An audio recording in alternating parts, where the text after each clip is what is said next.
হঠাৎ মেহমান আসলে অনেক সময় আমরা ভেবে পাই না কি নাস্তা দিব। আজকে তোমাদের সাথে খুবই ঝটপট একটা রেসিপি শেয়ার করব, আর সেটা বানাতে বেশি কিছু লাগবে না। তো চলো শুরু করা যাক। আসসালামু আলাইকুম, আমি মোমিন সিদ্দিক থেকে ইতি বলছি। চলে আসছে আরেকটা নতুন ভিডিও নিয়ে। আজকের রেসিপিটার জন্য লাগবে আমাদের দুইটা চিপস। এখানে আমি ডিটোস আর হচ্ছে লেস নিয়ে নিয়েছি। তোমরা চাইলে অন্য চিপস দিয়েও বানাতে পারো, বাট ডিটোস আর লেসের টেস্টটা বেশি ভালো আসে। খুবই ঝটপট তোমরা এটা বানাতে পারবে। এটা বানাতে বেশি কিছু প্রয়োজন নেই। এখানে কিছু পেঁয়াজ কুচি, টমেটো কুচি, দেন ধনিয়া পাতা, কাঁচামরিচ আর লেবু নিয়ে নিচ্ছি। এখন আমি চিপস দুইটা মিক্স করে নেব। তোমরা ডিটোস আর লেস দিয়ে ট্রাই করে দেখো, কারণ অন্য চিপস দিয়ে এত বেশি মজা হয় না। আমি নিজেও ট্রাই করছি। বিকালের নাস্তা হিসেবে এটা কিন্তু খুবই একটা মজার খাবার। তোমরা অবশ্যই ট্রাই করে আমাকে জানাবা।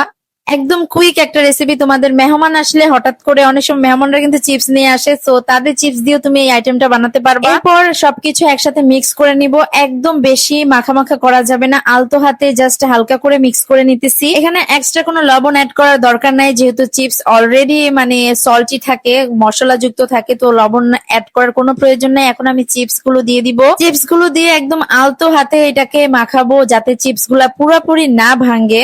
এই চিপস মাখাটায় অনেকে শসা ইউজ করে, আমি তোমাদেরকে বলবো শসাটা অ্যাভয়েড করতে, কেননা শসা দিলে চিপস গুলো একদম নরম হয়ে যায় আর খেতে মজা লাগে না। মাখাটার টেস্ট বাড়ানোর জন্য এখানে আমি একটু লেবু চিপে দিছি। লেবুর রসটা দেওয়ার পরে এটার টেস্ট অনেক বেড়ে গেছে। যেহেতু এটা খুবই একটা ঝটপট রেসিপি, তোমরা যে কোনো সময় বানায় খাইতে পারো। যাদের একটু চাটপাটা জিনিস পছন্দ তারা কিন্তু অবশ্যই এটা ট্রাই করবে। আমি একদম আলতো হাতে দেখছো চিপস গুলা ভাঙছি। পুরোপুরি ভাঙলে মজা লাগবে না, হালকা ভাঙবা, যাতে এগুলো একটু মুখে দিলে একদম ক্রিস্পি ভাবটা বোঝা যায়। আমার তো খুবই পছন্দ হয়েছে। আসলে আমি কাঁচা পেঁয়াজ বা কাঁচা টমেটো খাই না, কিন্তু এই রেসিপিটা করার পর এই চিপস মাখাটা আমার একদম মোস্ট ফেভারিট হয়ে গেছে। খুবই এনজয় করে খাইছি। দেন আব্বুকে দিলাম, আব্বুও বলছে অনেক মজা হয়েছে। সো আজকের ভিডিওটা এখানে শেষ করব।